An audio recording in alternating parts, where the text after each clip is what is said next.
Pada kesempatan ini, kita akan mengulas game dari kejuaraan Eropa tahun 2025. Game yang akan kita ulas adalah game dari pecatur muda Prancis, Marc-André Maurizi. Lawannya adalah pecatur Jerman bergelar International Master, yaitu Marius Fromm. Marc-André Maurizi memulai dengan D4. Dijawab kuda F6, pendekatan hipermodern, mengontrol petak center dengan perwira. Selanjutnya, C4 dimainkan oleh putih dan hitam mendorong E6. Hitam berniat untuk bermain Nimzo Indian Defense. Di posisi ini, Marc-André Maurizi mengimbangkan kuda C3. Akibatnya, Nimzo Indian Defense betul-betul terjadi. Marc-André Maurizi memilih varian G3, persiapan menciptakan gajah fianchetto. Hitam rokade, gajah fianchetto. Selanjutnya, tantangan pada pion center terjadi. Marc-André Maurizi tidak mengambil pion. Dia mengimbangkan perwiranya, membiarkan hitam unggul satu pion. Selanjutnya, putih rokade. Marius Fromm kemudian mengimbangkan kuda C6, memberikan tekanan pada pion. Dan Marc-André Maurizi menyerang gajah. Tentu saja, gajah punya dua pilihan, mengambil kuda atau mundur. Marius Fromm memilih gajah mundur ke petak E7, dan Marc-André Maurizi mendorong E4. Dengan demikian, petak center berada pada pengawasan pion-pionnya.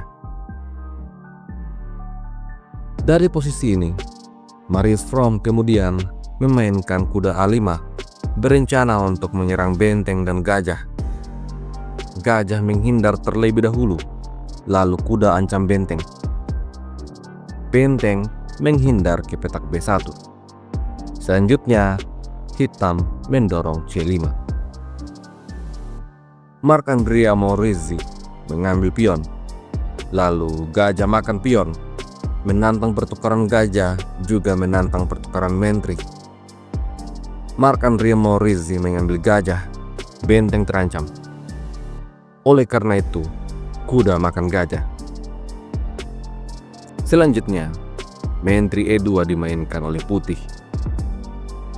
Hal ini memberikan tekanan pada pion C4. Dan pion ini tidak bisa dijaga. Oleh karena itu, hitam ikhlas kehilangan pion. Dia mengimbangkan menteri E7. Di posisi ini, langkah terbaik untuk putih adalah benteng ke petak D1 ataupun menteri makan pion. Akan tetapi, Marc-André Maurizi memilih langkah yang tidak tepat, kuda E5.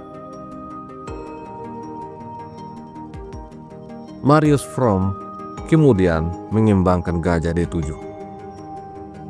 Langkah ini adalah langkah yang tidak tepat menurut engine. Kuda lalu makan pion, setelah itu E5, dan putih mendorong F4. Marius Fromm kemudian menyerang menteri. Menteri E3 menekan kuda, lalu pion makan pion, benteng makan pion. Gajah mundur ke petak E6, menyerang kuda. Dibalas E5. Menyerang balik kuda hitam sekaligus melindungi kuda putih. Gajah makan kuda, benteng makan gajah. Sekarang kedua kuda hitam terancam. Marius Fromm punya balasan yang sangat bagus, sebuah langkah jebakan. Kuda C mundur ke petak D7. Apabila pion berani makan kuda, maka putih akan kehilangan menteri. Tentu saja, Marc-André Maurizi tidak terjebak dengan mudah. Benteng C7 dia mainkan. Setelah itu, hitam mengambil pion, menantang pertukaran menteri. Menteri makan menteri, kuda makan menteri, lalu benteng makan pion. Marius Fromm membuat blunder karena mengadu benteng. Hal ini justru membuat Marc-André Maurizi unggul satu pion. Benteng F kemudian ke petak C8 memainkan langkah jebakan. Apabila di posisi ini putih asal-asalan melangkah, misalnya dengan mendorong A4 untuk promosi pion, maka benteng akan makan kuda. Apabila pion berani makan benteng, maka putih betul-betul akan dihajar.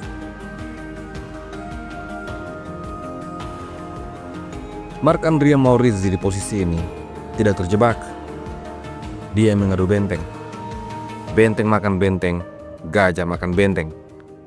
Kemudian benteng serang balik gajah. Gajah mundur G2 dan kuda C4. Di posisi ini, Marc-Andrea Maurizi mendorong A4 dan Marius Fromm tidak mengambil pion.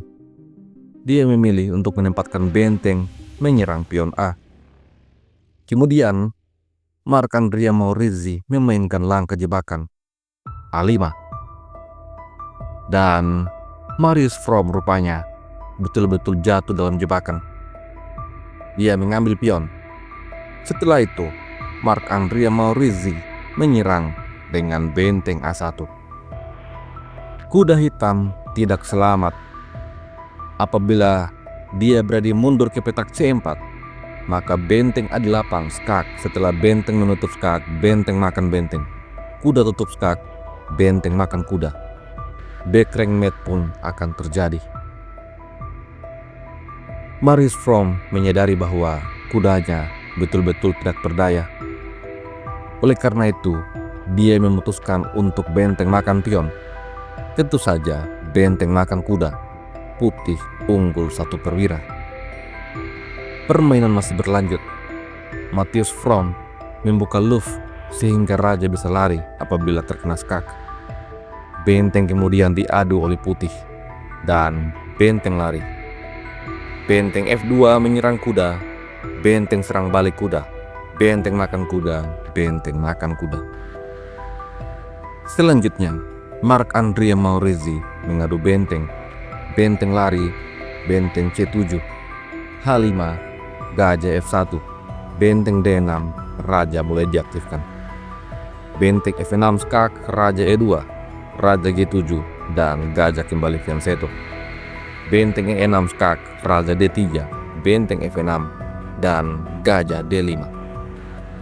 Marius Fromm coba untuk menyerang pion, tetapi H3, benteng F5 dan raja menjaga gajah. Raja mundur F8, benteng C3, benteng F2 dan benteng diadu. Hitam punya tempo benteng D2 skak, lalu raja E5, setelah itu F5. Posisi rajanya masih dikira aman, akan tetapi benteng C3. Raja kemudian ke petak G7, namun benteng C7 skak. Setelah raja H6, Marc-Andrea Maurizi mendorong H4. Sampai di posisi ini, hitam akhirnya menyerah. Apabila game dilanjutkan dengan benteng D3 misalnya untuk menyerang pion, maka gajah ke-8, ancaman skakmat dalam 1 langkah. Hitam bisa mendorong G5, namun raja F6. Lagi-lagi ancaman skakmat dalam 1 langkah. Hitam bisa mencoba dengan benteng D6 skak, tetapi raja makan pion. Lagi-lagi ancaman skakmat tidak bisa dihentikan. Hitam hanya bisa memperpanjang nafas dengan benteng D5. Setelah itu, gajah makan benteng.